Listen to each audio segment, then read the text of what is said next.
Welcome to the show, everybody. Happy Tuesday. We got a lot of stuff in store for you tonight. We got Dieter on here. We got Scott Perry on here, and we're gonna ask Dieter and get his take on what he thinks about the striper culture, and we're gonna talk about some of these how these fish will suspend in the wintertime. You can't get them to bite. We're gonna talk to Scott about some different tactics and techniques you can use to try to get some of these fish that just don't want to bite to bite. So what's going on, guys? What's up, Wes? Congratulations on the Michigan Wolverines, Scott. Thank you. Long time coming. Yep. So, yeah, there was a couple coaches got fired recently. I think Arthur Smith, Atlanta. I heard that Atlanta was going to bring in Bill Belichick and interview him. Maybe he could utilize that talent over there in Atlanta better than Arthur Smith did. He might go to the Cowboys. Yeah, I don't know. I think the Cowboys' problem is probably more Jerry Jones than it is the head coaches, but I don't know. Not a Cowboys fan. But we went to Chesapeake Bay this past weekend.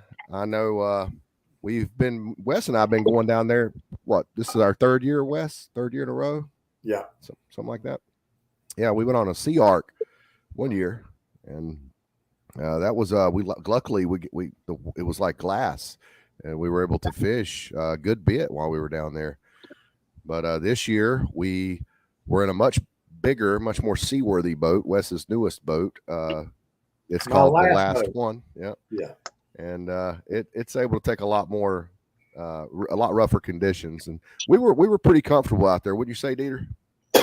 Yeah, it was. I never felt worried or anything. It's like you said in some of the video I've been working on. It's not so much dangerous as it is just uncomfortable as hell.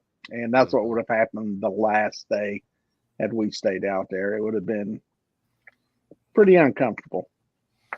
Well, I don't know if you can tell by how I sound, but I'm pretty sick. And it started setting in on me Friday morning when we were out there. That's really why I was ready to call it. You know, when it was too rough to fish the lower bay and Wes was talking about maybe going and trying the upper bay, I was like, hey, we got enough footage for a video. I'm good if you guys just want to call it.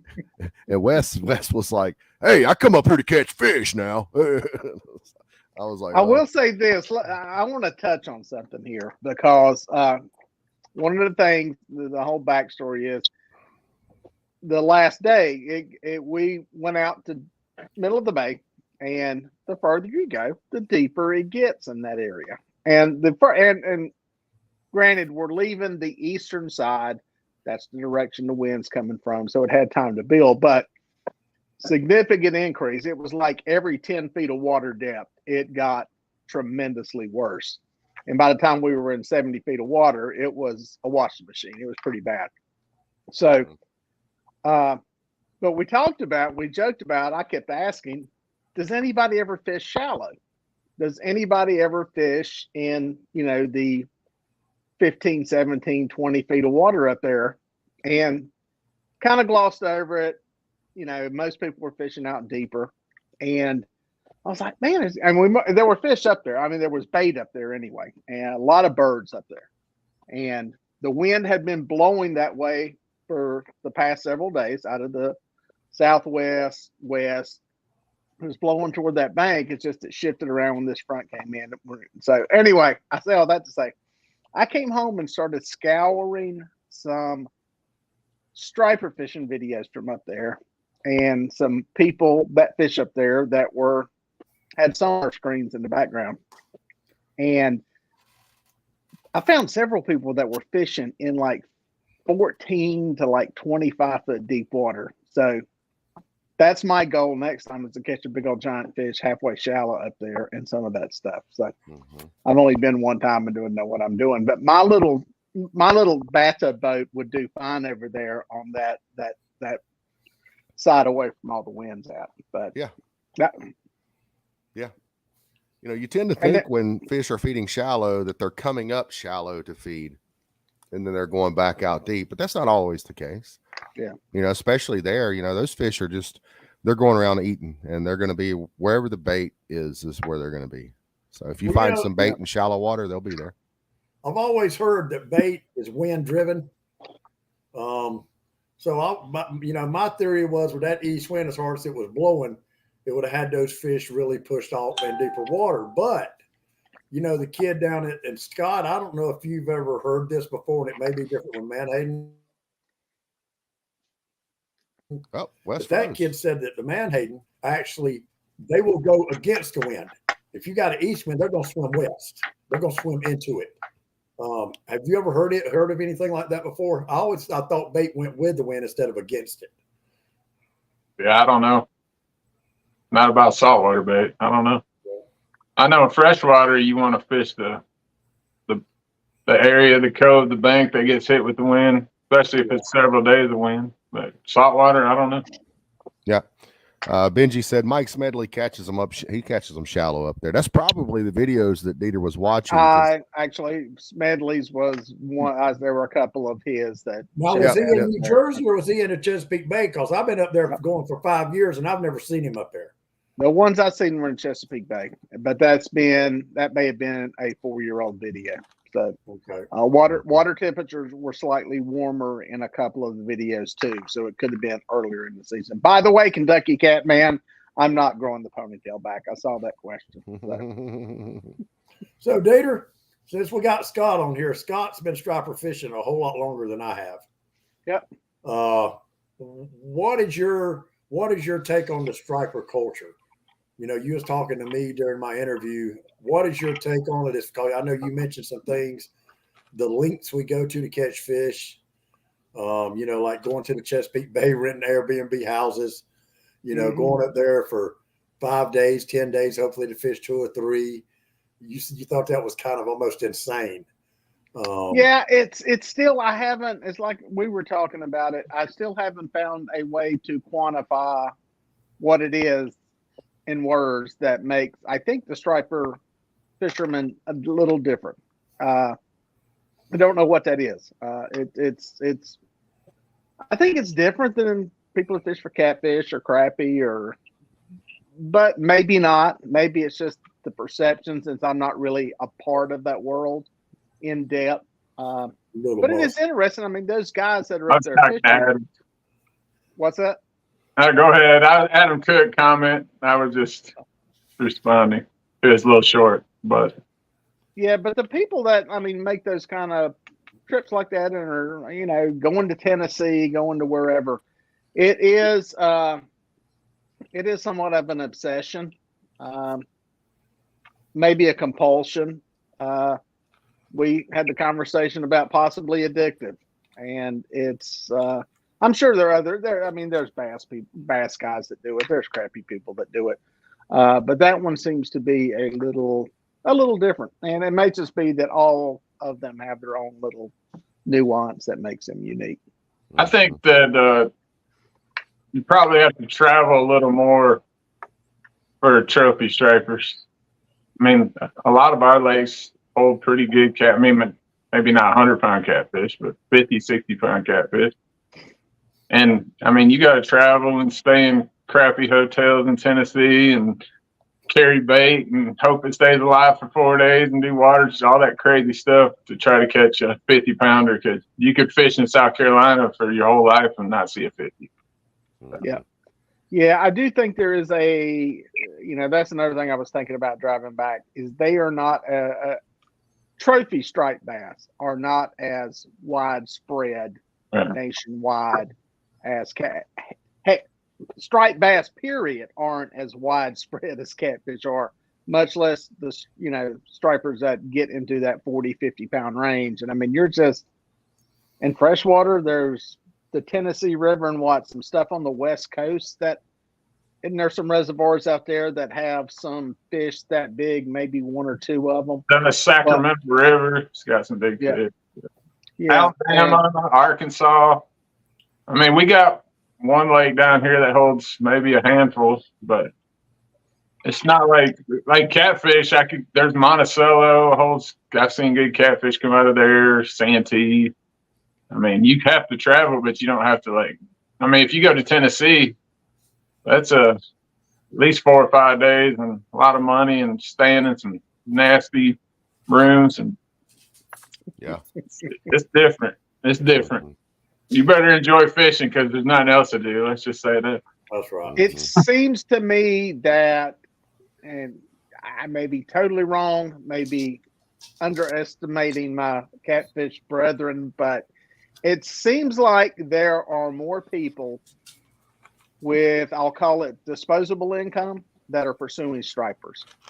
And it's like these people that are, Wes introduced me to, that are renting, Airbnbs for a month or 2 months at a time to go back and forth between when they have good weather days to fish. Well, let's face it, everybody well, not everybody, but a majority of your fishermen dislike catfish. They don't want to catch catfish, So and striper they're a prized game fish.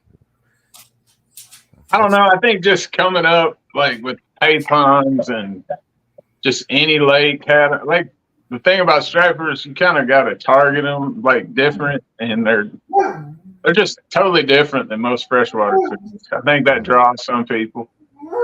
Yeah, they're hard. I mean, it's hard. It's hard to catch a trophy striper. Maybe it's the challenge of it that draws. Like a lot of guys say they don't want to go with the guy. They don't want the easy button. They want the challenge. And maybe it's just more of a challenge. I think it is. It's a lot more. It's a hell of it's a bigger challenge to catch a 50-pound striper than it is to catch a 50-pound catfish because there's so many more catfish. But now, if you say 100-pound catfish, now that's trophy striper fishing. And that's a good point. Certain areas that are going to hold them big fish and a lot of work, leg work, bait to go into getting them. Mm-hmm. Yeah, because that's what I was trying to equate it to was, a 50-pound striper is, you're into you only got a few more pounds left, really, as far as total top end.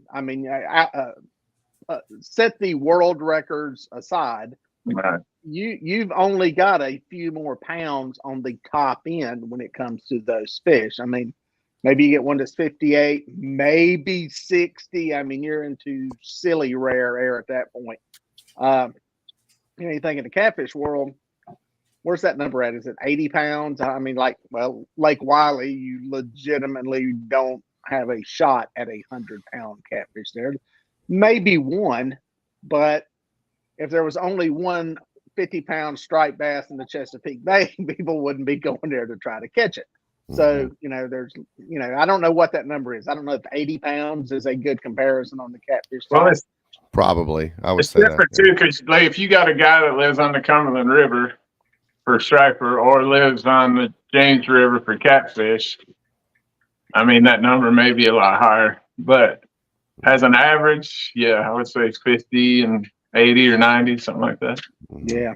I only know a handful of people that have caught 50-pound fish, really. 50-pound stripers. We got 3 of them on the show right here. So. Oh, that's saltwater. I'm talking about freshwater.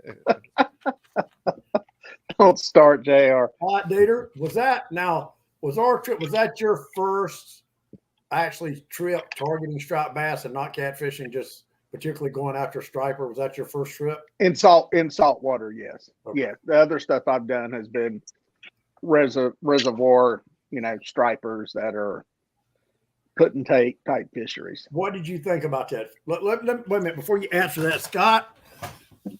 Dieter tried to pull a sneaky peek on us. I was turned around facing the front of the boat, and I forgot what I was doing. And I was fixing to put a board out, and I was leaning down to pick the board up, and I thought I heard a clicker, and I said, "Oh, he's just letting that bait out." And I looked behind me, and Dieter's holding the rod, and the damn spool's going. Rrr, rrr. And I said, "Is that a fish? Is that a fish?" He just looked back and he said, "Yeah, that's a fish." We didn't even know he had a damn fish on. He was so smooth and nonchalant about They it. were busy. I wanted them to focus on what they were doing and didn't want to disrupt them. So, yeah. So what did you think about how big was your fish, Dieter? 54? I got to look at the video. 53, 54, 52, the 50-ish. first time we weighed it, you're holding a 50+ pound fish up. It's hard to hold it perfectly still. So Dieter held it up on the bogas, and I saw 56. I said 56, done. It's 56. And then Wes is like, "No, it wasn't. It was 46." And I was like, "No, it was 56." So Dieter held it up again, and I showed Wes. I said, "Look, well, hang on a second. I got the video. It depends which way the waves are rocking the boat. Let me grab Yeah. the video right quick, and I will show you guys here. I'm a human gyro. Mine was perfectly stable. Here we go. But Here we go. anyway, what did you think? 56 pounds. Yeah, it's on 56, brother, right there. Well, it's 46. Joe. No, it's not. Look, Wes. Look your hand, dude. Look, 44, 48, 50. That's 52 right there. 52. 52 right there. Damn sure is. Okay. Good job. A hair above 52. We're going. No, I got to wait for JR to move his hand. I can't get a pitch. Good, buddy. You got what you need, Junior? Yeah. Hell of a fish. All right. Beautiful fish. What was your thoughts, Dieter, when you was holding that fish up? Dude, What's I'll called tell a you big- one thing. Those suckers are hard to get a hold of in the mouth. There is a blue cat. You can stick your hand in there. You may not get any skin back, but there's at least a handle you can get a hold of. Those Mhm. stripers, I didn't want to grab it in the gills and lift that Mhm. way. Trying to get your fingers across into something is tough. It's hard Yep. to get a hold of. It catches you off guard because you're thinking to yourself, "Oh, I'm going to hold that 50-pounder up, and I'm going to make it look big. I'm going to make. I'm going to." No, you can't. You can't get that initial grip on its jaw to do that. It wants to keep rolling out because of the way its jaw Yeah, shape it's just is there's so not a big and lot of round. room in there to grab anything. But I do it's think that a big striper, when you get him to the boat, he's done. Yeah. Or like a big catfish, that sucker, that one whipped my butt, James River. It I did. dropped it on his head Yeah, 14 yeah. times before we got it. I finally had to knock it out before we get a picture of it. It was big. Hey, Benji Smith, by the way, his name's Dieter, not Dexter. Dexter Melhorn, I like that. I respond to it. And my personal best happens to be 55 grasshopper. Keep up. But anyway, beautiful fish. I mean, after y'all both had y'all's fish, the pressure was really off of me because I was like, well, my job's done here. Everything else is just icing on the cake. So Mhm. Yep. It was the one thing that probably amazed me most about it was just how much water you cover there.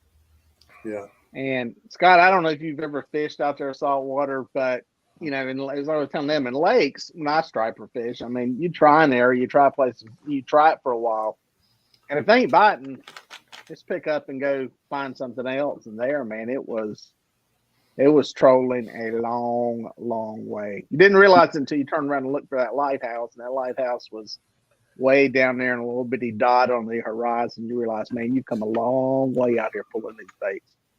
Yeah. But it's all about confidence.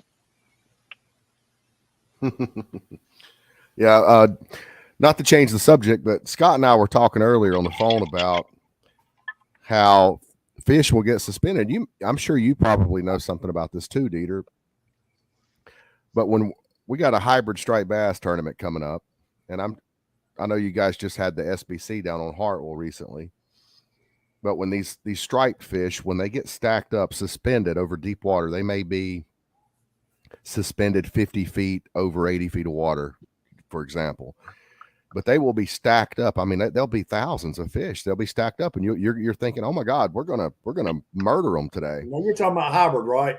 Or stripers. Stripers do the Striper same don't thing. stack up. Striper won't suspend. They're moving all the time. Now they'll stack up. The small ones Really? will, West. Yeah, the How small do they ones. breathe? Even the big ones will. Well, it's I've kind of always they're told I kind mean, of Move. they're moving, but they're in the general area. they're kind of like humans. You know how it's kind of hard for you to breathe now that you're older, but when you were a kid, you'd had no problem breathing. Stripers are the same way. When they're young, they don't need as much dissolved oxygen. That's why they can tolerate a lot, higher water temps, etc., than the larger stripers. But anyways, back to what I was saying, Scott had an excellent theory on that. When you can't get them to bite, and it made me think of birds. Have you ever noticed when you're out, you're looking at gulls, and you happen to see a lot of gulls sitting on the water? They're not hammering, they're not eating bait, they're just sitting there chilling, congregated. A lot of them, and you always think to yourself, well, obviously bait is around. They're just waiting on the bait to come back through, and then they're going to start hammering somewhere in this vicinity again. I think that the stripers are the same way. I think they're down there and they're just chilling. They're not feeding. There's the bait hadn't came through or whatever. So Scott said to go try to find a flat that is nearby and wait on them to feed, because when they start feeding, what do they do when they start feeding? They start running bait up until the bait run out of real estate up on flats and points and etc. Does that make any sense to you, Dieter? Hold Yeah. On Wait, hold on a minute, Dieter. No, Daryl, you're still showing up as Facebook user, buddy. You can try to go to JR's page. It should show your name. I don't know why it's doing that. I think it's doing that, Wes, because he's watching it from a Real Fisherman page, maybe, or if he goes to mine or your page, I it'll told show him his to name. go to your page. Yeah. He was on my page, but anyway, go ahead, Dieter. I'm sorry, buddy. Or Oh, yeah, Wes, but feel free to it's, answer that question as well, Wes. Yeah, I mean, I think those fish are. I would think. Again, I know nothing about saltwater striped bass, but I would think if there's food, We're actually talking they'll about be fresh there. water. We're talking about the landlocked Freshwater. freshwater. Yeah. I mean, definitely the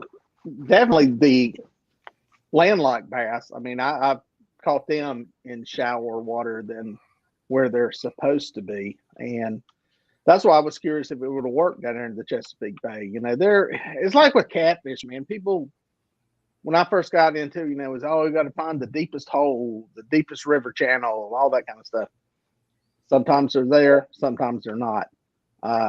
You can find them anywhere in the water column, any depth of water, any time of the year, depending on really whether there's first oxygen. Like I always say, you got to have oxygen, period. And then it really comes down to food. And then comfort's kind of three. They'll live in any of it. Comfort's kind of far down the list, but if there's food there. Have you noticed, Dieter, on Lake Norman, like around the main channel, around the Hager Creek area, all the way up to the 150 Bridge area, how at this time of year, December, January, when it dead of winter, they'll be stacked. The hybrids will be stacked up out there in the main channel, suspended. I mean, you can mark them; they'll fill your screen up, but you can't get them to eat. And that's what we're talking about. Why? And Scott, tell the audience what you were telling me earlier about that. What is your theory on that? Well, I think that they have a window where they feed, might be 2 or 3 times a day when they're feeding. I mean, all of them are going to eat an easy bait usually, but like when you come over and you see them stacked real tight, and they're holding real tight, to me, they're in a holding pattern. Or like if you come over a big group and you see them, streaking up, streaking down, then they're feeding. Right. And I think hybrid feed more open water, like on thread fins, than I think the big stripers do. I think the big stripers do take a meal, but bingo. And I think that the thread fin right now are tiny. Based on the spawn, I think they're tiny, and I think they're feeding on tiny thread fin. What do you think about using crappie minnows? Could that, instead of waiting on them that window for them to feed, could you entice them with a smaller bait? I mean, what kind of hook you gonna use with a crappie minnow? A crappie hook.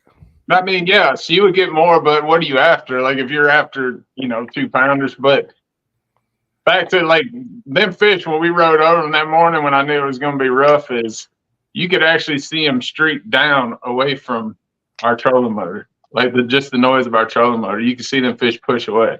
Like you could tell they were not interested in anything. And you go over groups and you see them streaking, streaking up, especially if there's bait around, them fish are going to hit anything you drop down there. Yeah, you sent me this picture earlier. Tell us what this is. Them are fish chilling. If you see the ones at the bottom, they're streaking down. They're scared of the boat, basically, pushing away from the boat. Mm-hmm. They're not actively feeding. That's a huge group of probably 3 to 5 pound hybrid. But what we were also marking is outside that group, we were marking big marks, and to me, the fish that are feeding, especially the bigger striper, if you're looking for a bigger striper, they're going to push bait up, out of that creek channel up on that flat, because bigger bait are up on the flat and it's easier to catch. 20-pound striper catching a herring in open water is probably, unless there's a million of them, it's probably not easy. So that's one thing I've learned about striper fishing is you a lot of times you have to go where you think they'll be. not where they are. You know, so Especially in the spring. I don't even mark fish in the spring. I mean, I want bait in the spring. so if they're staged up and you find a flat next to where they're staged up or a point or some other type of structure, it would behoove you to troll that area waiting on them to feed, because they're not all going to feed at the same time. They're going to feed in waves more than likely. So you got probably a better chance of catching them where they aren't, you know, as long as you're adjacent to where they are. And it ain't often that groups feed. Like you'll have, you know, 3 or 4 come up feed and then back down. But like that's also spring is when you're in a creek. You might be in 5 foot of water in a creek. I mean, you could turn your graph off. You just want a creek that's got some food in it, go as shallow as you can, and you know, them fish are moving up and down that creek. They're hunting the banks. You ain't gonna mark them. Yeah. You know what I would like to try? I would like to try live scoping them with different baits. I would like to have some crappie minnows, some shiners, some herrings, some gizzard shad, different sizes, artificials, spoons, you name it. And I would like to find these fish, which they're easy to find right now, and drop these baits down there and live scope and see what their reaction is live to these baits. I mean, you can get the 3-pound hybrid. I mean, you usually can get them to bite. You can stick something in their face. I mean, you say that, but last year in the HSBC on Lake Norman, out of the 40 boats, however many, it was somewhere around 40 boats that fished it, only 11 boats caught a fish. Yeah, probably the weather is probably high pressure. I mean, high pressure affects. I don't know if it affects catfish as bad as it does striper and hybrid, but you fishing right when the high pressure hits, and it's tough. When is that tournament, JR? The one that's coming up on the well, I wish Peter would. I think Peter may have retired from the Real Fisherman Show, but anyways, if he was on here, he could tell us. We'll have to just go over to the HSBC Facebook He page. retired. I've been off here 3 months. I want to say it's the first weekend in February, but I'm not sure. That's what I thought. Back to that too. Peter was fishing. It's funny because I seen Peter that morning, and I guess at the restaurant I had too much to drink, was running my mouth. So him and John were on top of us that morning. But he was pulling the U-rigs, and I think he did pick up a few fish, reaction bite. You know, that's way better when them fish are like that, because they'll swipe at something when it whips by their head more than they will a herring dangling in their face. Mm-hmm. And we gave up on them fish at 9:30. You could see it wasn't happening, and we went to pulling shallow, and then we moved down the river. But he said them fish just lit up at 2 o'clock that afternoon. So they sat there from 7 o'clock that morning to 2 that afternoon and didn't do nothing. So they took your advice. You know, you went against your own advice, and they sat there until they bit. Well, the goal was to catch 2 fish real quick and then pull for big fish, because them fish weren't going to win the tournament. Mm. But if you did get a 23-pounder, you'd love to have that 4-pound, 5-pound kicker, you know? Right. And but so they will win you a bottle of liquor. Yeah, it will. Reserve, yeah. So our thought, you know, talking with Walker, we thought the weather was going to be a whole lot worse than it was. It ended up, I mean, it rained a little bit, but we didn't get the 25, 30-mile-an-hour winds and all that 4 inches of rain. So our thought was get 2 fish in the boat real quick, bam, bam, go pull shallow, big shad. But we just couldn't get the first 2 little fish in the boat. We pissed away too much time. I don't think anybody there caught a fish of any size after the rain stopped by 8 o'clock that morning. Because when that rain stopped, the wind let down. Mm-hmm. Conditions totally changed and everything locked down. I mean, it seemed like in the bay, the day that me and JR went, you know, we got started late. He caught his new personal best. The 3 fish that we caught Thursday was caught after 1 o'clock, 2 o'clock. It seemed like up there, and everybody that was catching fish were catching a lot more in the afternoon. I believe while we were up there at that time, I don't know if the water temperature changed anything or barometric pressures, high pressure, low pressure, but everything, like the bite just seemed to be better after 1 or 2 o'clock. I know fishing freshwater, like if you're out there and it's windy and nasty, and you're like, man, I wish this wind would stop. Yeah, it might be more comfortable on you, but usually if that wind stops and the sun comes out and it becomes a nice day of fishing, usually the fishing is going to go to shit until that stabilizes, that weather stabilizes. We kind of knew at about 9:30 there was, unless we hit a big one just running up shallow, that it was pretty much game over because I think we might have fished, and I'm roughly guessing, what would you say, Dieter? Maybe 11 hours? Mm, Me and JR, you got about 8 hours in. Me and JR fished about Yeah. 3 hours, 8 hours a second. Yeah. Dieter, I got a That's one question thing for about you. that's one thing about Wes in my limited experience fishing with him. You generally will not see a sunrise on the boat. You may see it set, but you generally are not going to see it rise while you're on the boat. Hey, and that's you being new. If he'd fished with you 10 times, you wouldn't have got out there to 10 Oh, hell, here we go. Go ahead, put that back up there, Scott. Hey, put it back up, JR. Hey, Scott. Dude, I was sick as dog shit right there. You look like you having the time of your life. Boy, I tell you, it was rough. But you know, like I said, I got up at 2:30 that morning, got ready, jumped in the truck, drove almost, well, it took me about 8 hours after stopping. We went to the house or went to the lodge there, whatever you want to call that place, got everything unloaded, went and grabbed bait, went and put the boat in the water and went fishing. So, yeah, and I think one of the biggest things is to get you seasick quicker than anything is being tired. I think that's the worst enemy against seasickness. Yep. And it was just bad. I mean, the only good thing too, like I told JR, I said, buddy, I hate to cut this trip short, but we're going in. You know, if you're on your boat, you can go what the hell you want to. If you're on somebody else's boat, you kind of at their mercy. Mm-hmm. But you know, let me give some props to JR. While I was up in the bow sleeping, I was up in the cabin. JR had a fish on. I heard him screaming and hollering. I thought I heard him screaming and hollering because I was in and out of sleep. And I opened the door and I looked up and I said, "You got a fish?" And the rod was bowed over. I was like, "Hell yes." So I jump out of the cabin real quick and I was like, the boat's rocking like hell. I was like, "Are you okay, buddy? Can you do this by yourself?" He said, "Yeah, I got this. I got this." No, he was gonna stay out there. He said, And you he said, you man, was good.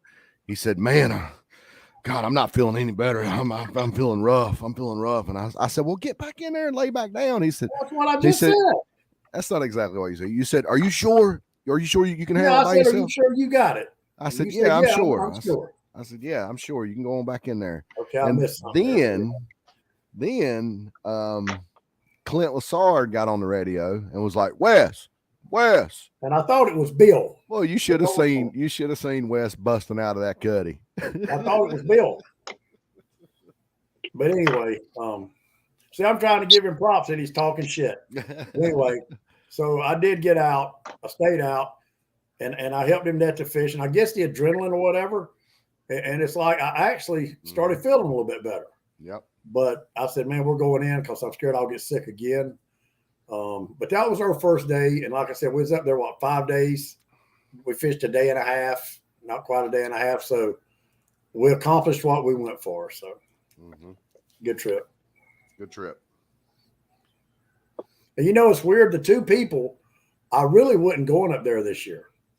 The two people that really wanted to go was Pete and John Longest. So that's why I planned to go. And neither one of their asses showed up.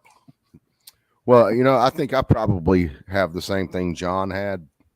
Yeah, And I John can got see sick. why he didn't come because I remember listening to him describe it to you on the phone. Yeah. You had it on Bluetooth, and he's like, man, I feel like I swallowed glass, and that's how I feel. It's and then Pete couldn't find that window.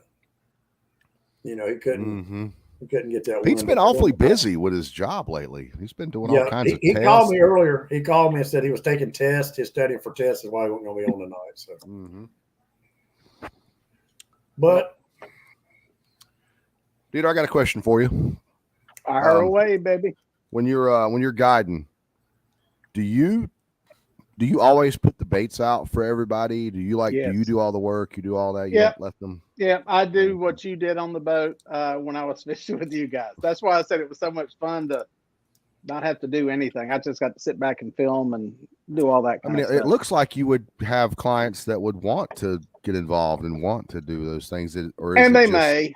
They may. The problem is, you know how it is. If I would have jumped in there and tried, which I now that I've seen y'all do it, I kind of know the sequel, what you're doing.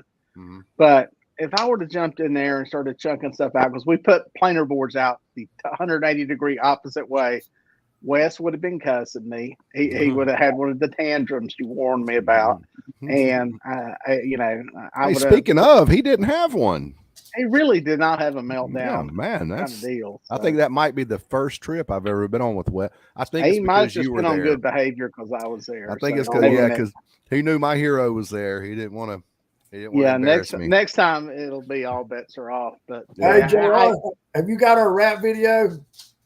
Our rap video. I don't have it on here. Mm-mm. Okay. No, it's. I think I did get me for copyright if I done that on here. So, Dieter, are you making a video? what's that? Are you making a video of this Oh, trip? have they not played the teaser? JR played the teaser video. You can play it, can't you? You didn't? Did you send it to me? Yeah, I sent it in the I sent it in text message. Yeah, he sent it in the group chat. Oh man, the iPhone to the resolution's going to be like 40. Mine looks good. You have to send it through Messenger so I can at least get it in 720. Mine looked good in regular text messaging. Well, I was just going to ask, did you edit or beep? I'll be honest with you. There was not that much bad stuff, believe it or not. Hey, I play it. knew Dieter. I know Wes. Dieter's page is a lot different. Like than this show, he's got a lot of kids, and it's more family oriented. So I think I did good on my language. You did good. You did good. There was actually in your interview, there was no cussing whatsoever that had to be avoided. I was thoroughly impressed. Well, I don't know if you noticed, Dieter, but Wes don't get mad at them cocksuckers no more. No, I don't. If they don't like his damn page, they can No. just skip that. They don't have to watch his shit. He don't care. JR, I think it's too big to send. Okay. Well, It's don't worry not about that it. big. It's only like 45 megs, but I think you can't send it in Messenger. I'll see if I can play it. I don't know how well y'all be able to see it though. Hold How on. long is it? It's About only 45 seconds. about 45 seconds. Let's see. Oh. It should go through Messenger. Can y'all see that? Nope. Oh. Up, left, or you're right. There we go. At least try it one time up here. I'm gonna have 15 hours driving there and back. That's 15 hours fuel. Lodging, bait, time on the water. There again, and that's the passion you're talking about. A lot of people say, "Man, you spent that kind of money. You did all that driving, wear and tear on your truck, getting beat up on for 4 fish." Yeah, for 4 fish. The Chesapeake Bay is an amazing place to fish. Epic. Yes, Epic. Should have got Clint Lassard on there. He'd have more. Wes is so camera friendly. Right, Wes? You should have got Clint Lassard on there. Well, no, we don't have no room for experts right now. We're still beginners. You know. Hmm. Yeah, it's showing it too large. You know where this is, Wes?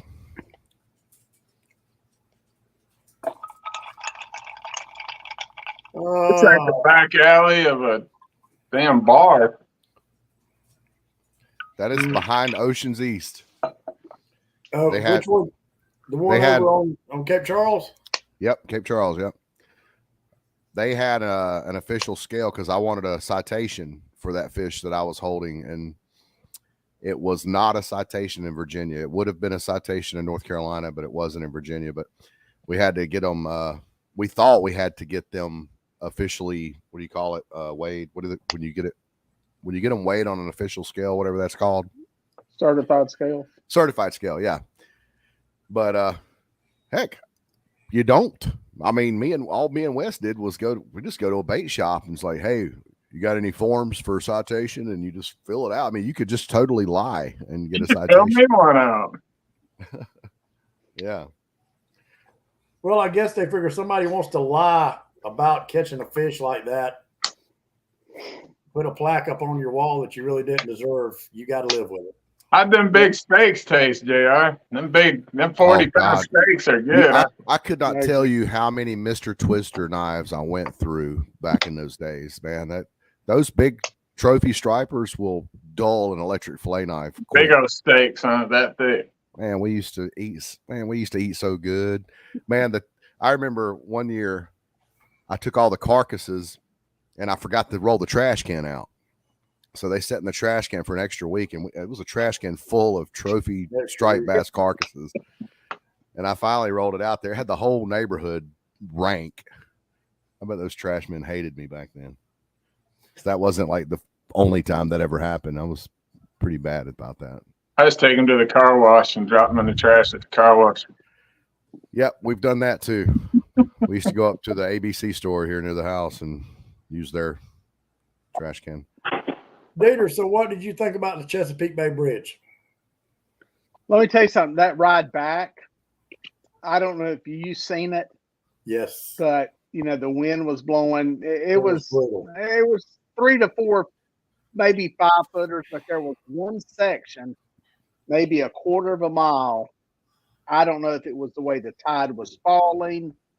The wind it was before it made that bend. And dude, that's the first time I've ever seen waves like that and not been in a boat where you're getting your head beat in. And I mean, it was probably some 7-foot stuff out there on that wind-blown side. It was gnarly looking. And It's crazy when you watch those waves hit each other. Like when you see 2 waves hit each other and then you see all the spray go up. Yeah, it was. I stopped and shot some footage at the Overlook. It'll be in the bigger film. And the wind was blowing so hard, I had to back the van against the concrete wall so that I could go. The camera was shaking. I mean, I had to keep my hand on it to keep it from blowing over. Yeah. And I was trying to use kind of the van. I had to open the back hatch to kind of use it as a windbreak so the dang camera would hold still enough so you could get some footage. But it's big. It is. You may as well be in the ocean. I mean, you're getting the full effects of the ocean. So wait a minute, I'm lost. What are you referring to, Dieter? How you had to open your hatch on your? Where were you? Yeah, when you drive back, once you go through the toll gates, there's a pull off down there where you can see the bridge. Well, that's the wind was blowing across the bay. And I pulled over there to get some shots of it because it was crazy. Yeah, it was just, You'll see it in the video, man. It was just all kinds of wind. But yeah, I had to kind of hide so the camera wasn't getting pounded. And they let me on the bridge pulling my boat. That's what amazed me. Because when I got out I think they closed it right after, because I stopped and shot some B-roll in Cape Charles downtown there at the beach and stuff. And so by the time I got on there, it was getting bad. And when I got off on the other side, there were trucks pulled over into those lanes. And I think they may have been holding them because it really pulling my boat everywhere.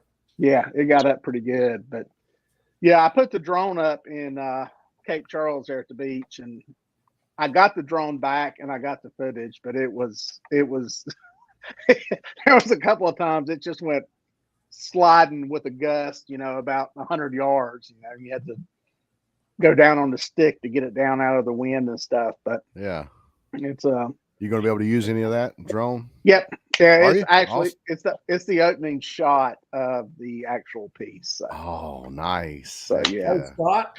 So tell us while you're on here, what do you think? What do you have against Chesapeake Bay? Why haven't you not wanted to go up there? Just don't appeal to you, saltwater, or? Honest answer? Yeah. I mean, I just see everybody that goes up there catches 40 and 50 pounders. So what's wrong with that? That's migratory Atlantic striped bass. You're just, well, you asked me what my opinion was, and you're just pulling like a bowl, ledges. I mean, I just like reservoirs. I don't even like Tennessee River fishing that much. I like fishing up on Cordell Hole. I mean, it's just not I don't know. It's not. I mean, to me, I see what you're saying, but to me, it's like it's where it all started. I mean, we didn't even realize these fish could live in fresh water until they got landlocked. At I mean, I Santee. get it. You asked me there's no huge draw there for me. I don't know. Mhm. I mean, yeah, I can go there and catch a 50 pounder. I'm sure if I I don't know, went I like the 4 or history 5 of, days, but like, you know, your wife. You want to know her history. You're interested in oh her hell no. background. It's like like being Are you talking about crazy? the culture of striped bass, like being a striper fisherman. You want to know are- the history of your you're, wife? you're intrigued and you are enthralled. Not her sexual history, dummy, but you're Oh, enthralled that's what I thought you were talking about too. Hey, with that's the me. history of the fish and I mean, I get it. I'm not like he asked me why I didn't have a draw to go up there. I don't know. There's not a lot of, if you think about all the striper guys that could go up there, there ain't that many that go. No, there's not a lot of people go up there. And I don't know. I mean, a lot of people, you don't want to go up there. Like, I could go with Wes. He's already been there. He knows everything, like, about where to pull, where to put in, and where to eat and all that. I mean, that might keep a lot of people from going. Maybe their boat, but I don't know. I like the Cumberland River fishing or back trolling the Caney. I mean, it's fun once in a while. It's just not really my cup of tea. I like go up on Cordell Hall on the lower end and pull them creeks. I just like reservoir fishing. The thing I can see that is the hindrance for the Chesapeake Bay is one, good fish. When we have some of the worst, Peter. Are we back? Okay, you're back now. Dude, Okay. back. you just broke up. Repeat said- that, please. Yeah, You said repeat what the draw was? Yeah, y'all disappeared for a second. Yeah, it's you're going out there. The time you catch those fish is when it is the absolute worst weather of the year. Between the cold fronts, the wind, it's well, like they said, you go up there for a week, and if you get 2, maybe 3 days, you've had a good week. So it's kind of even on a lake on a bad day, usually it's 1 day, and it may be choppy and snotty, but it's not 4-footers and a washing machine. So It's the whole I think, migratory. plus it's kind of to the other end of the earth too. I mean, you can't go any further east when you're out there. So it's a commitment. If you're where we're at in the Charlotte area, it's 6 hours. Where Wes is at, he's probably 7, 8, and heck, if you're in Tennessee, it's even further. So it's a big commitment to get there to fish that area. Well, I mean, it's like saltwater. Like this, you got people that love saltwater, love going out to the Gulf Stream and trolling, and it's fun when you hook up. I ain't gonna lie, but It is nothing like that. These fish are migratory. They stay.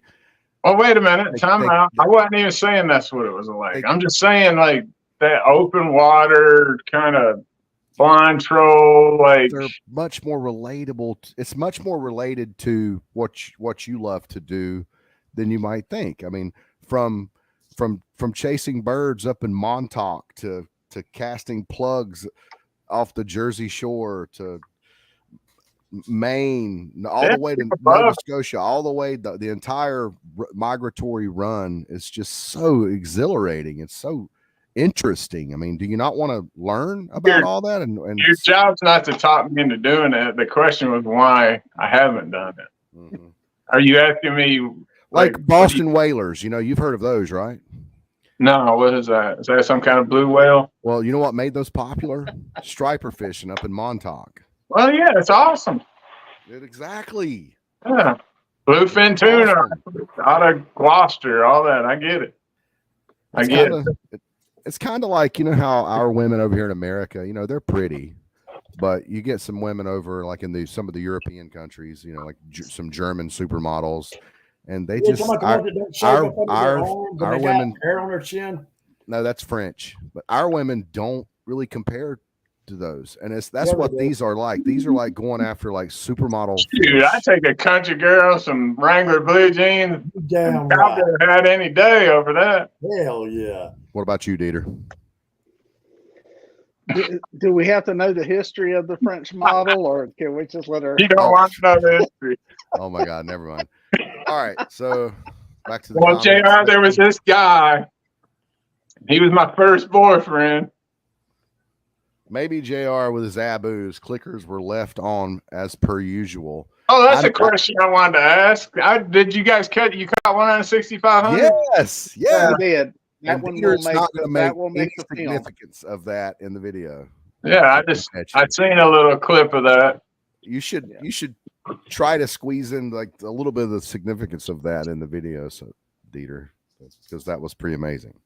Maybe the long form, maybe another film. The 6,500. This one I'm trying to get down to 10 minutes. I'm trying to shave this down to 10 minutes. So the 6,500 is like to striper is like the Zebco 33 to catfish. Like the 6,500 C3 has caught more striper than any other reel in existence. Back to YouTube for a second.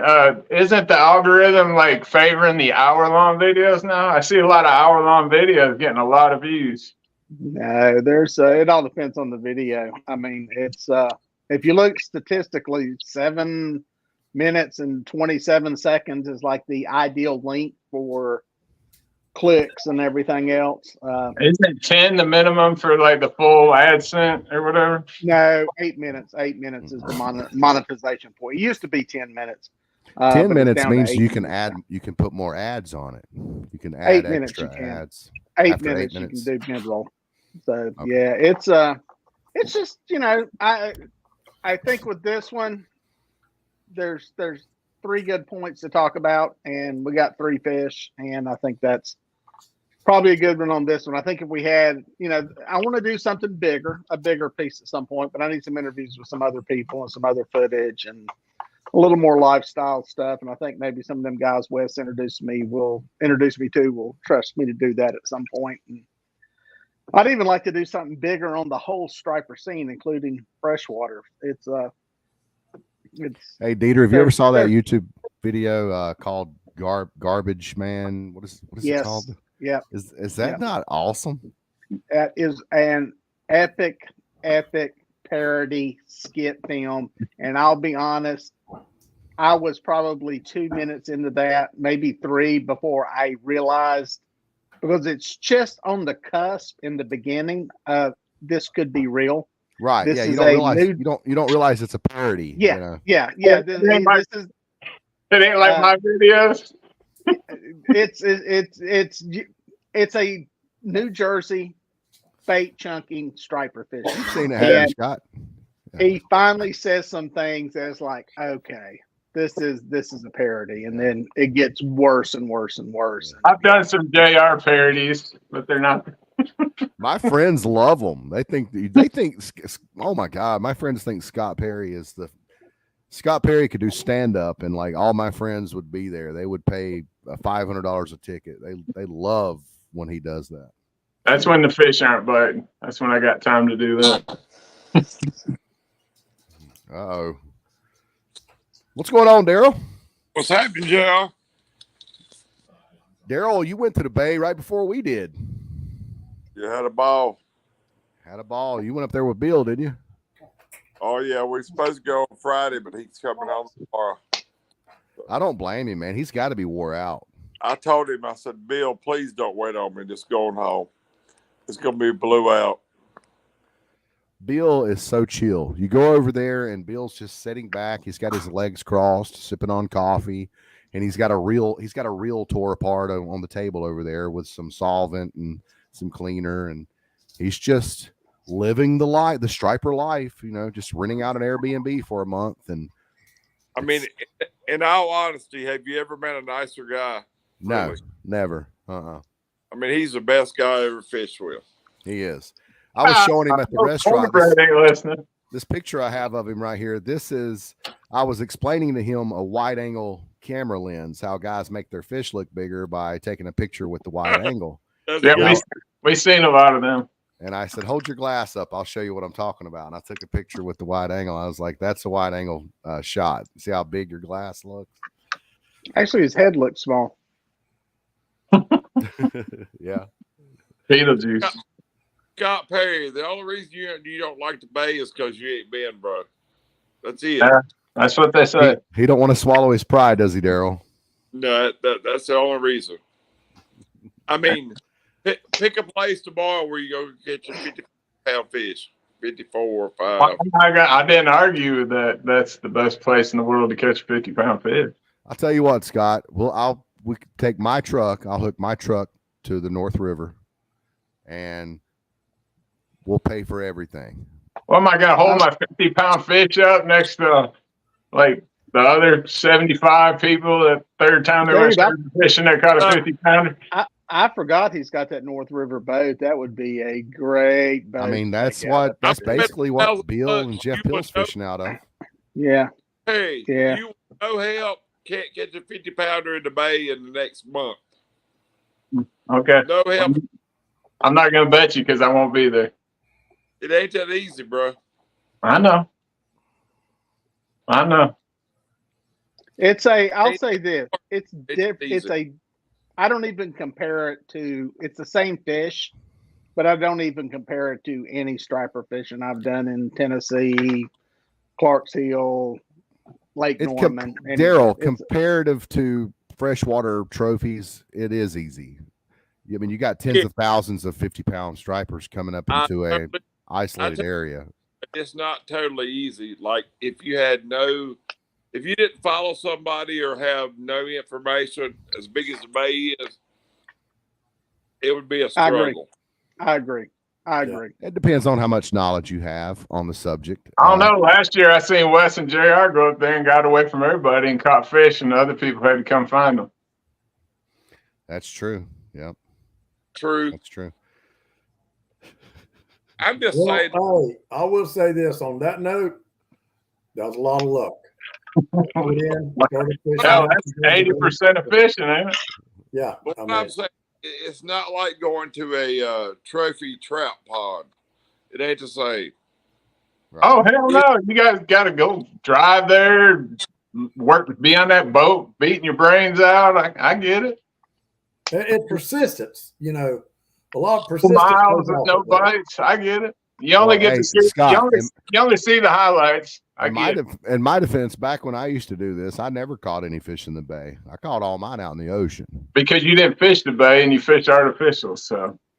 Yeah. Yeah. Well, But it really, you know, Scott, the only reason I really wanted you to go up there, and there again, we're drawn to what we're drawn to. You know, a lot of people like Daryl. Daryl's drawn to getting up at 3 o'clock in the fucking morning, drinking coffee and being out on the goddamn water when the sun rises. There's nothing about that appealing to me. I don't give a damn what I'm gonna catch. Now, hey, but Wes, have you ever been like that though, Wes? How would you know, Wes? No, let me finish. Let me finish. But what I'm saying is, you know, I do consider you a friend. You've taught me a lot about striper fishing, and it's just something I always wanted you to experience. You know, just say, hey, I've been to the bay. I've caught big fish. I don't give a damn if you catch a 40-pound fish.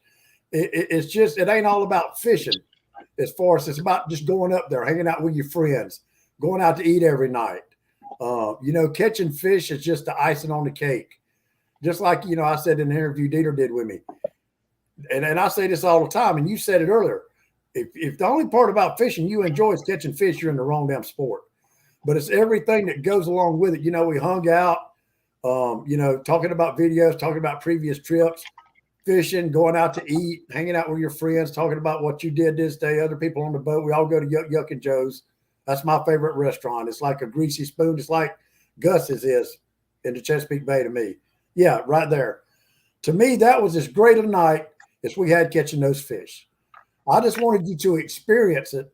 You know what I'm saying? Just say, hey, I went to Chesapeake Bay, and then I could pat myself on the back and say, hey, I finally put Scott Perry on a big striper. There it is. Dieter, I think Dieter Milhorn has caught a bigger striper than Scott Perry. That seemed to be I the big told y'all not to say come that. on. Do not. Woo! I said don't bring that up. Everybody on this screen right here has caught a bigger fish than me. No, I've seen the fish you caught in Tennessee. No, everybody on here has not caught as big a fish as you. I don't know. I've never caught a 54-pounder. How big was your fish? At 44? I don't know. The one in Tennessee? It looks huge. That's how I'm going with I thought fat. y'all And if had it weights looks on huge and those. fat on a video or a camera, then you know it It looks huge and fat. That in wasn't a person. GoPro either. No shit, Scott. Whether it's Jersey or in the Bay, you got to go do it. I mean, it's Yeah. so. But Yeah, I just don't. I couldn't go to. How much I don't fun like it is. nobody in I New mean, whether it's Jersey. one. Yeah. Say what? I said I don't like nobody from New Jersey. Hell Well, with them I mean- Yankees. Wes is on vacation. That's fun. Yeah, that's fun. I'm just telling you that it's so much fun. I mean, like whether it's a fish every 5 minutes or every 5 hours, it's You know, Chris Oh, Brown.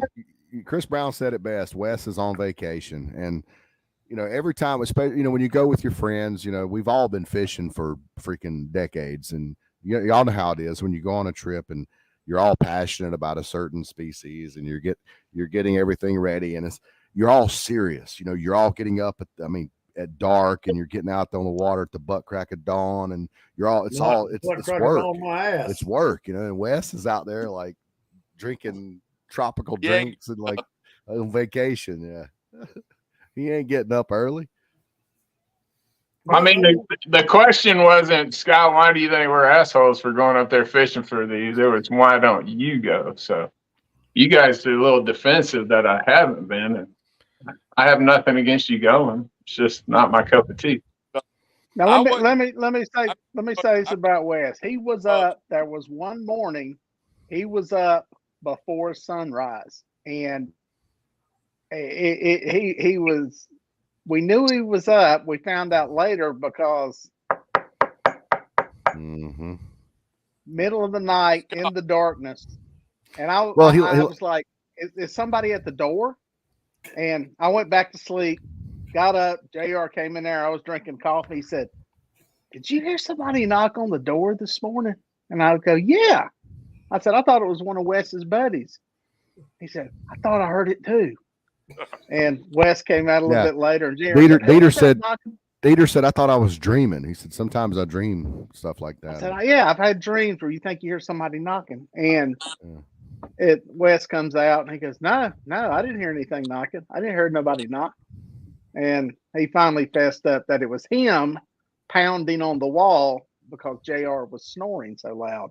So that was the one morning he was up at 4 a.m. So Wes will get up early if his hemorrhoids are flared up. No, he will get up early. Wes doesn't have a problem. You guys have it all wrong. He doesn't have a problem getting up early. He loves to get up early, but he wants to sit around and chill and talk. Then he wants to go to the diner, get a cup of coffee, some breakfast, sit around, chill, talk some more. And then finally about 9, 10 o'clock, maybe, then he's ready to go fish. Okay, listen. Okay.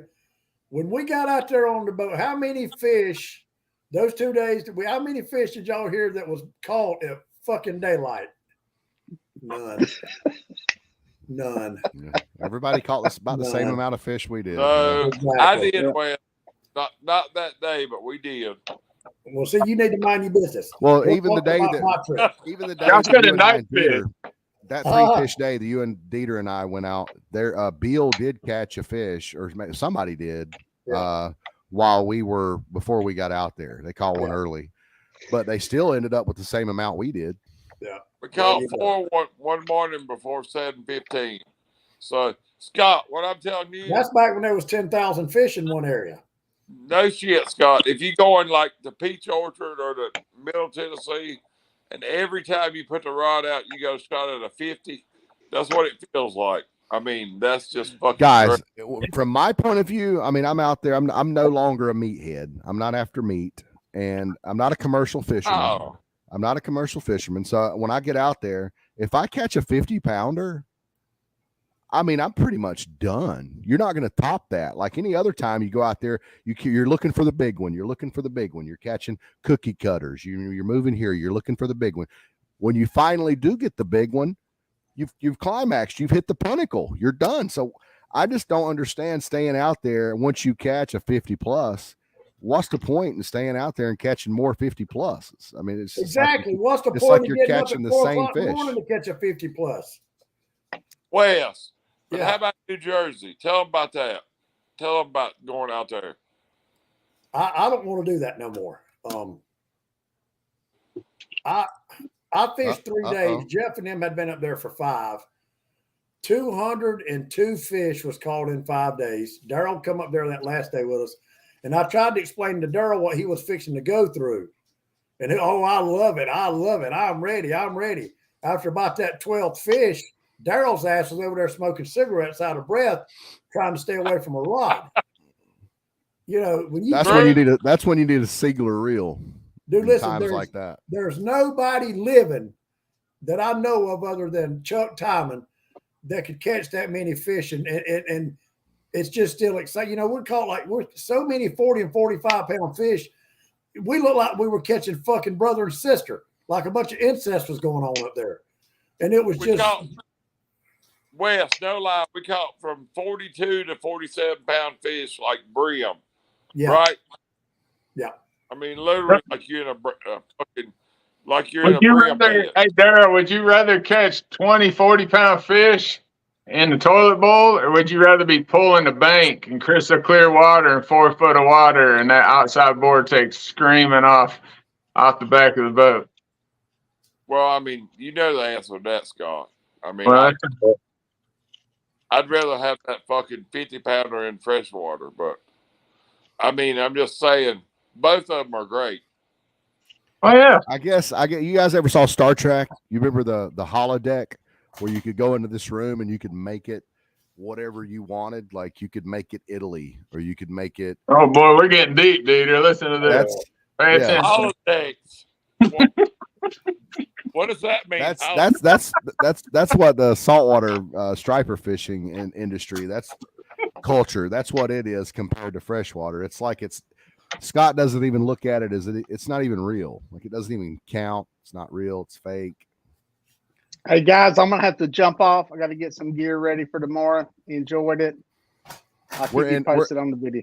We're ending it, Dieter. no 10-4, man. We'll talk at you. Oh, you're It'll gonna be good, stay, buddy. you're gonna stay on, Wes? No lie. Yeah, let's stay on for a minute while we got Scott Perry on here. He only graces us with his presence about once every 3 months now. Scott, I haven't fished with you, but I'm telling you, you got to do it one time because it's so stupid. I'm sure someday I will. Maybe if Clint Lassard ever invites me, I'll go. You're gonna go on the Bertram. Y'all dumbasses been up here 2 times, and y'all think y'all experts up here. Already experts. Thank you up there. And then Wes catches a fish, and he's on the radio like, "Hey Wes, you keep your boat at my house. What's going on? Where you guys staying? You gonna eat tonight?" I'm like, "Really? You were just an asshole on Facebook 2 days ago because we did You should tell him, podcast." don't you got to go put out a fire for free somewhere?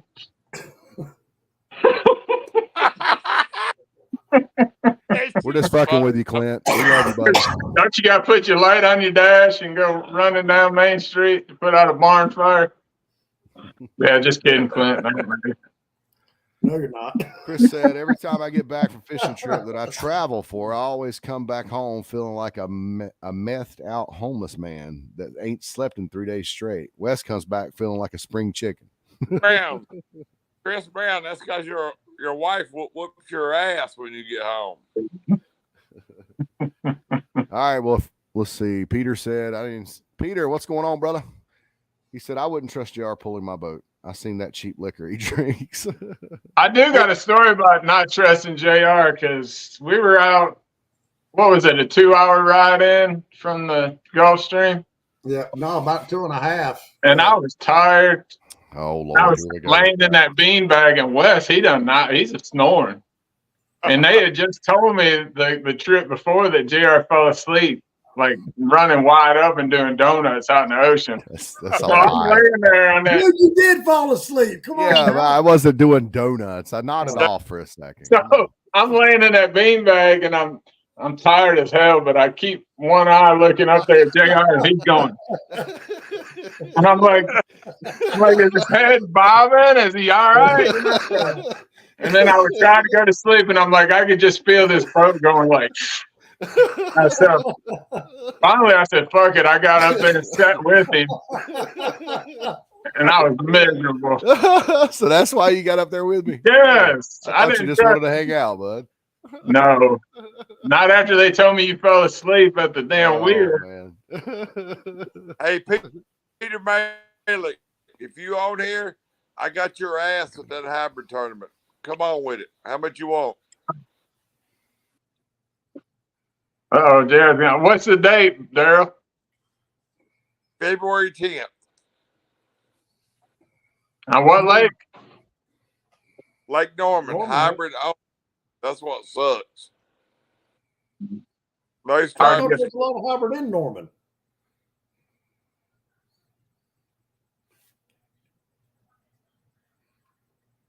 It's Yeah, it's hard to get fired up to go to a Bobbing for Apples tournament, ain't it? well, that's kind of what I What? thought. Did you hear Daryl? A little bit. So what? You're breaking up a little bit. Try it again, Wes. I can't hear you, Daryl. I said it's February 10th, hybrid only. It's when? February. Yeah, When? the fucking 10th, homeboy. Damn. You So you gonna go up there and buy for them apples? Hope you get a 5.5 pounder to beat out the 5 pounder. No, 4.5.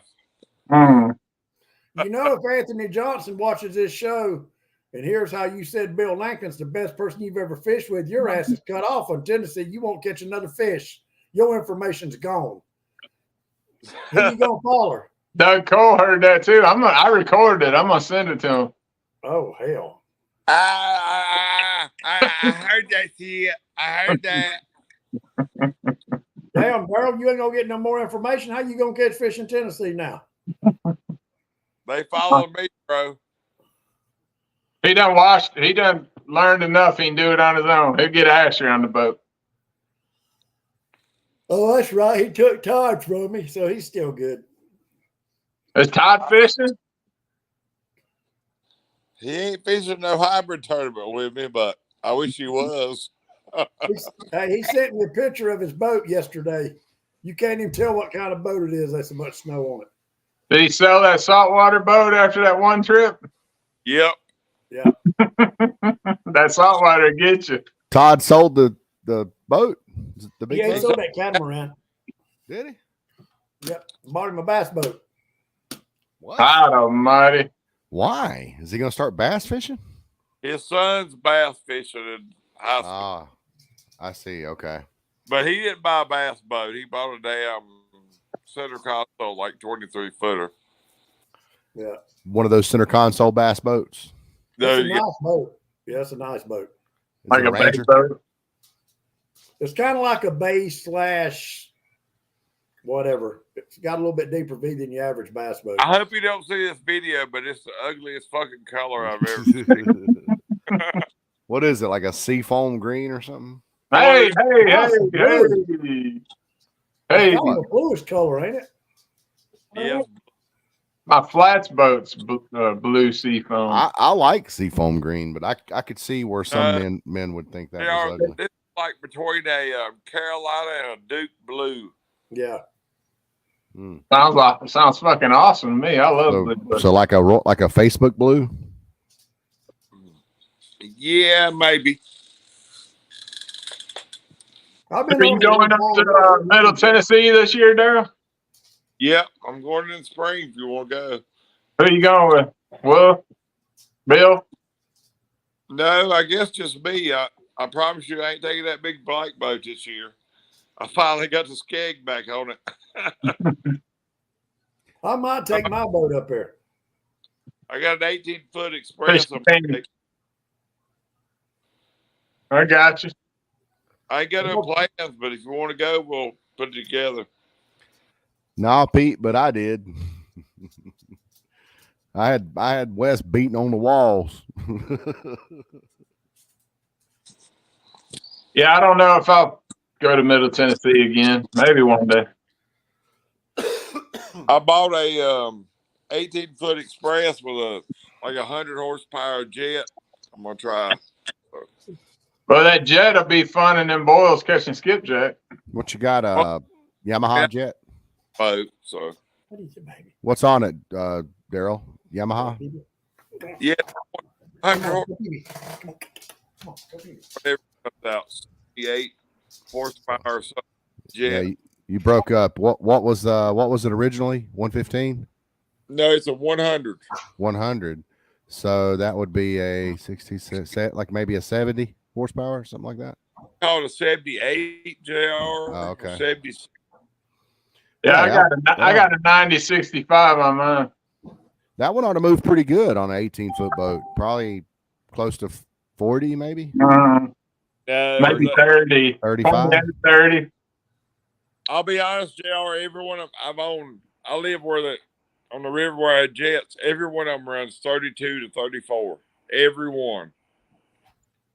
Yeah, you lose a lot of efficiency with a jet. Mine only run like 26 or 27 if I got the 50-gallon tank in it. The only thing about them is like my boat now, I loaded a 75 males in it, JR, to try it out. Filled it full of water. And me and another guy that was 250 pounds, it still ran the same 32. So Okay, that's good. I got a 50-pound super bait tank, and I cut the filter pipe down so I can run it half full because the depth ain't really a problem. It's the width. The water surface is more important than the. I don't agree, but you could add 100 pounds to a jet and just kill it. Mhm. Whenever you get to the max, it's I put striper tubes in the front of mine full, and that thing wouldn't even get on plane. Hey, With Daryl, exit and come back in, Daryl. Your Hey, Scott, you connection's just touched pretty on bad. something. Say that again, because we were talking about bait tanks one night, and I heard somebody else say that. But I cut the. No, yeah, surface area is more important at a bait tank than the depth is. Oh, absolutely. I mean, like keeping skipjacks and stuff alive. Yeah. Yeah, you don't have to run 50 gallons full. You can run 25 gallons in a 50-gallon and still have the surface area. Yep. I think I would do that, not just in a jet boat. I think I'd do that in just about for any boat.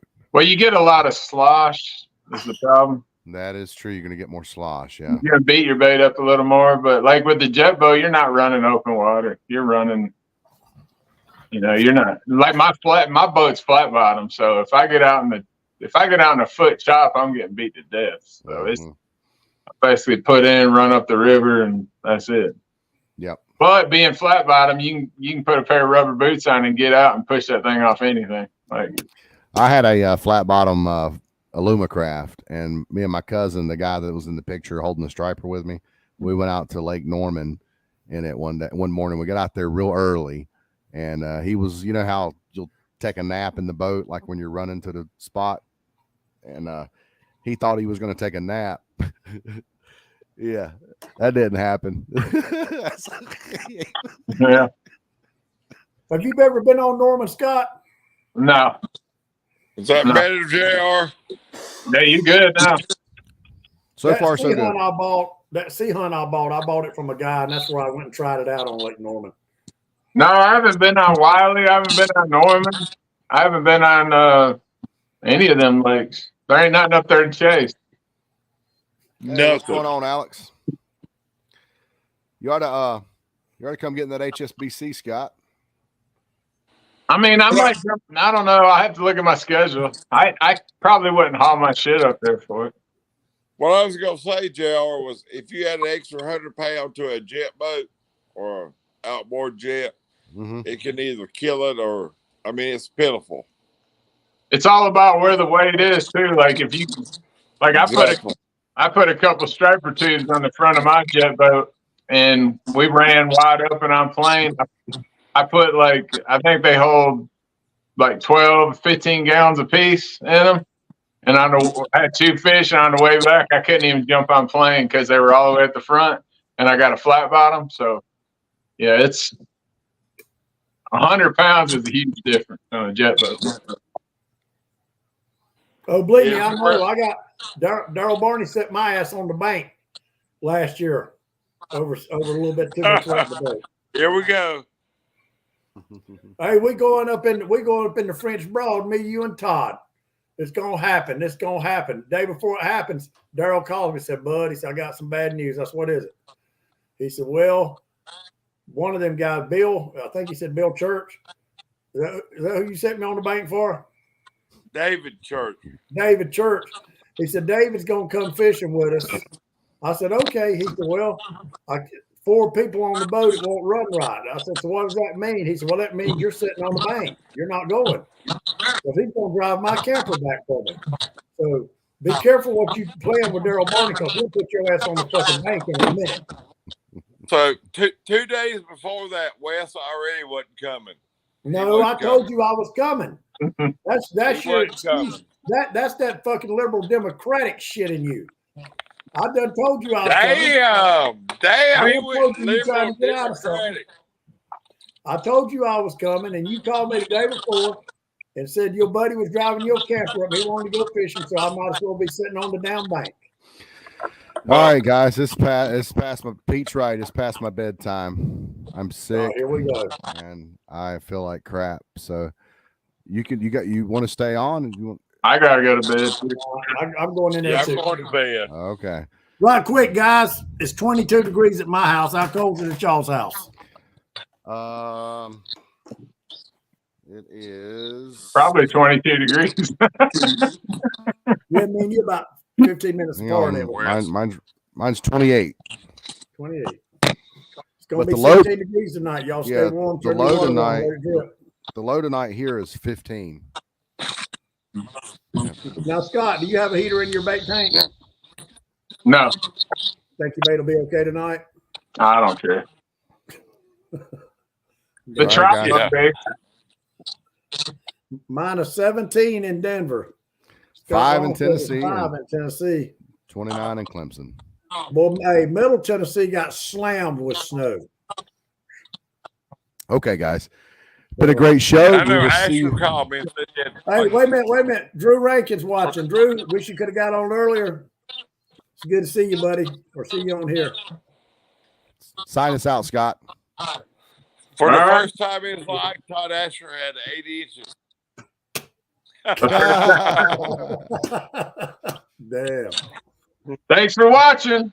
The Real Fisherman. See you next week. Yeah. Fisherman.